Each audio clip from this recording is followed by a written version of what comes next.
Hello hello म फेरि जोडेँ है टिकटकमा है है बुटोल नारायण घाट सडक खण्ड अन्तर्गत चाहिँ यो चोरमारा एरियाको लगभग 4 लेनको बाटोहरू निर्माण कार्य भइरहेको छ कि हजुर यहाँ देख्न सक्नुहुन्छ। तर यो धेरै भयो 2-3 वर्षै भयो अहिलेसम्म पुरा भएको छैन यो बाटो बन्नलाई।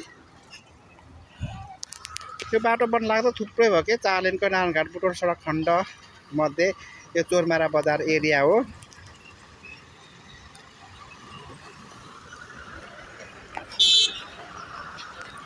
यो चाहिँ मेन चोरमारा बजारको एरिया मुख्य बजार भनेको नै यही हो कि। पुलमा आएको छु, यो पुरानो पुल हो, उता अर्को नयाँ पुल बन्दैछ है। हेर्नुहोस् है, यहाँ फेरि अर्को नयाँ पुल बन्दैछ कि। यो पुरानो पुल भएर नयाँ पुल बन्न तयारीमा छ। पिलरहरू गाडेको छ लगभग।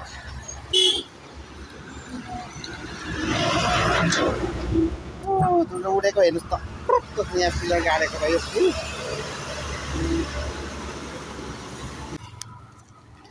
हेर्नुहोस् है, चोरमाराको गिरबारी खोला भन्ने पुल भन्ने चिन्नुभयो थियो नि, हो यो हो गिरबारी खोलाको पुल। अहिले यहाँ पानी सानै छ, तर असार सालमा चाहिँ यो पुरै खोला ढाक्छ के।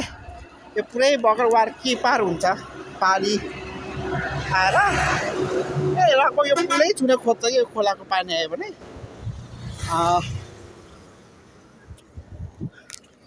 सायद यो तपाईँहरू देख्नुभयो होला, यो बाटो धेरै हिँड्नुभयो होला हजुरहरूमध्ये।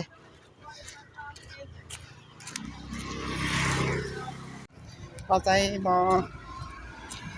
पुलमै छु है, बजारमा लगभग पुग्न बेला भएको छ। बाटो निर्माण कार्य पनि भइरहेको छ कि यो ठाउँमा। म हजुरलाई बाटो बनेको ठाउँ पनि देखाउँछु।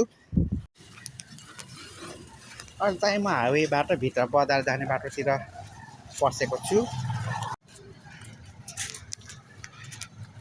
तपाईँहरूलाई मैले हाम्रो चोरमारा बजार अनि मेरो गाउँ सबै देखाएँ। कस्तो लाग्यो भन्नु है त। मन पर्यो लाइक र सेयर अनि कमेन्ट पनि गरिदिनु। Okay, thank you. फेरि अर्कोमा भेट्नेछु है त।